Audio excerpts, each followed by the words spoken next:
Mathias Terrier, vous êtes le directeur du pôle multimédia. Vous avez vécu une grande fête hier, celle du 11 février. Alors vous étiez bien sûr sur tous les fronts. Quel est le bilan que vous pouvez tirer de cette magnifique journée, particulièrement à travers TV Lourdes, votre nouveau bébé? D'abord, c'est le bilan d'une fête réussie. Réussie à Lourdes même, puisque je crois savoir qu'il y a eu une fréquentation au-delà de 30 000 personnes, 30 000 pèlerins venus de divers pays à Lourdes. Et ce que j'aime beaucoup, moi, c'est mettre en parallèle la fréquentation de Lourdes avec la fréquentation de Lourdes par Internet, ce que j'appelle désormais les pèlerins du web. Et là, de ce point de vue, on a vécu une très grande fête, puisque le chiffre que j'ai actuellement, c'est 82 000 pèlerins du web sont venus à Lourdes grâce à TV Lourdes durant la journée du 11 février. Alors, qu'est-ce qu'ils sont venus chercher et qu'est-ce que vous leur avez proposé pour cette journée? Nous avons souhaité mettre au maximum à disposition TV Lourdes de la vie liturgique des sanctuaires. Cela veut dire que à partir de 6h30 du matin, nous avons retransmis toutes les messes qui se célébraient à la grotte, à la suite de quoi nous avons pu retransmettre au milieu de la matinée, à 10h, la messe internationale en direct de la basilique souterraine Saint-Pie-X, après quoi, bien entendu, les différents chapelets en français et en italien ont été retransmis dans l'après-midi, sans oublier les louanges eucharistiques de 17h. Tout ça pour dire que TV Lourdes a été complètement au service de la vie des sanctuaires de Lourdes et les téléspectateurs étaient au rendez-vous. Quel est le rendez-vous qui a le plus fonctionné? Quel est votre pic d'audience dans cette journée? La messe internationale. Et là aussi, c'est une vraie satisfaction que de constater que cette messe internationale de Lourdes a rencontré son public sur Internet. Un très grand nombre de personnes sont restées durant toute la messe internationale, y ont assisté par Internet. Cette année, il y avait un fil rouge tout au long de cette journée. Vous avez demandé à plein de personnes de venir donner des intentions de prière. Il y a une dimension qu'il faut bien prendre en compte sur Internet, c'est la communion de prière, grâce à laquelle on peut arriver, parce que les gens, par milliers, déposent des intentions de prière ce jour-là pour que ces intentions soient portées à la grotte. Ils ont été quelques 12 000 à déposer une intention de prière le 11 février par Internet. Et nous avions choisi de demander à des volontaires, des bénévoles, des jeunes, des vieux, de tous âges, de toutes langues, de tout pays, de venir dire quelques-unes de ces intentions de prière en direct sur TV Lourdes. Ce qui a été fait grâce à la participation de 42 personnes qui ont pu dire dans la journée environ 1800 intentions de prière. Ce qui a été pour nous un beau signe donné à ces 12 000 personnes qui avaient souhaité qu'on prie pour eux. On a prié pour eux, on a pu dire que 1800 intentions de prière, tout le reste a été déposé à la grotte, bien entendu. Le pôle multimédia a pratiquement un an. Déjà l'année dernière, vous aviez débuté par le 11 février, par faire des retransmissions. Cette année, les chiffres ont explosé. Oui, véritablement explosé, puisqu'on a doublé l'audience depuis l'année dernière. Que de chemin parcouru.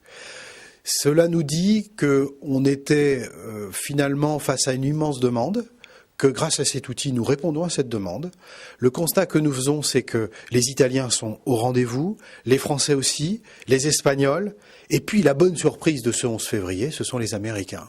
Les Américains ont été des téléspectateurs de TV Lourdes durant ce 11 février, puisque les anglo-saxons en général arrivent à la 3e ou 4e position, ce qui est un très bon score pour nous, puisque ça n'était pas une habitude.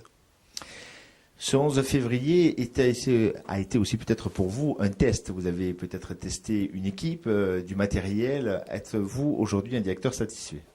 Oui, satisfait des échecs et des réussites. Pourquoi je vous dis ça? Parce que c'est vrai que c'était une journée test dans le sens où nous avions vécu quand même une année relativement de test pour TV Lourdes, mais là, il fallait mettre en adéquation tous les outils.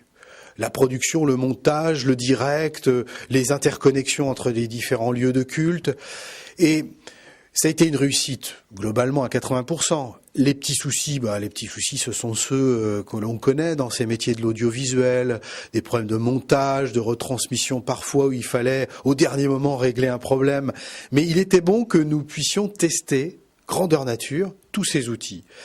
J'ai même envie d'ajouter que nous avons pu être en liaison avec Rome où il y avait un événement majeur.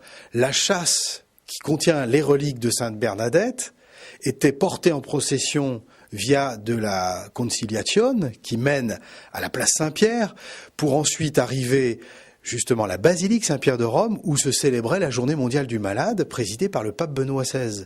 Et nous avons pu nous collecter un certain nombre d'images et les retransmettre aussi sur TV Lourdes. Donc vous voyez que tout ça, il a fallu le faire vivre, le faire fonctionner. Donc les joies et les peines étaient bienvenues parce que ça fait partie d'un tel événement. Alors vous étiez sur tous les fronts puisque vous avez retransmis également pour toutes les radios francophones, grâce à leur réseau COFRAC, la messe pour les radios cette fois-ci. Oui, nous n'avons pas oublié que le cœur de métier du pôle multimédia à l'origine, c'est de faire de la radio. C'est la raison pour laquelle, effectivement, nous avons pu retransmettre pour une quarantaine de radios francophones à travers le monde, tant en Afrique que dans les Caraïbes ou bien en Amérique du Nord. En tout cas, un certain nombre de radios francophones à travers le monde ont retransmis la messe internationale en direct de Lourdes. Et grâce aux moyens techniques de Radio Présence très tôt de retransmettre ce genre d'événements à Lourdes. Alors le matin, retransmission pour toutes les radios, après-midi à 15h30 de la télévision, cette fois-ci pour KTO, et à 18h pour les Italiens, TV2000 et 49 autres chaînes. Ça aussi c'est nouveau, c'est depuis le mois de novembre. On est pleinement dans un concept alors qui est assez simple pour nous parce qu'on le pratique maintenant quotidiennement, que j'aime bien développer et que j'aime bien défendre du mix média. À partir d'un seul et même événement, capté en son et en image, on essaie d'irriguer un maximum de réseaux d'information, les réseaux d'information qu'on connaît aujourd'hui, l'Internet, les radios et la télévision.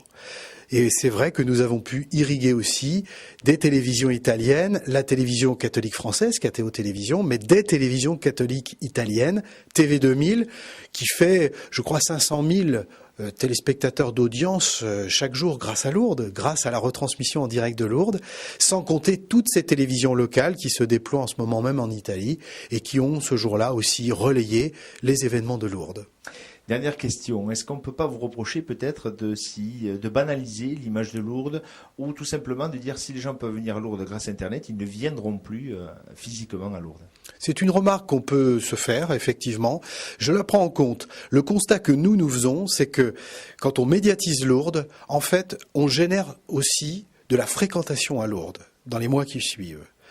Ça ne marche pas dans le sens inverse. Le fait d'aller vers les gens avec des images de Lourdes en direct ne les empêche pas d'avoir le désir au fond de leur cœur de venir à Lourdes.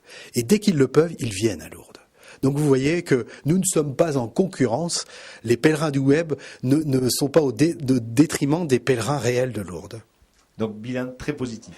Oui, on va pas vous mentir. La réalité, c'est que le bilan est très positif. Vous avez sûrement des projets pour cette année 2010 ? Oui, projet de consolidation déjà des systèmes, de consolidation aussi des équipes en place, et puis 2 ou 3 idées derrière la tête, évidemment. Mais enfin, c'est pas maintenant que je vais vous les dévoiler, mais il y aura des petites surprises encore à venir. Merci beaucoup, Mathieu Serge. Je vous en prie.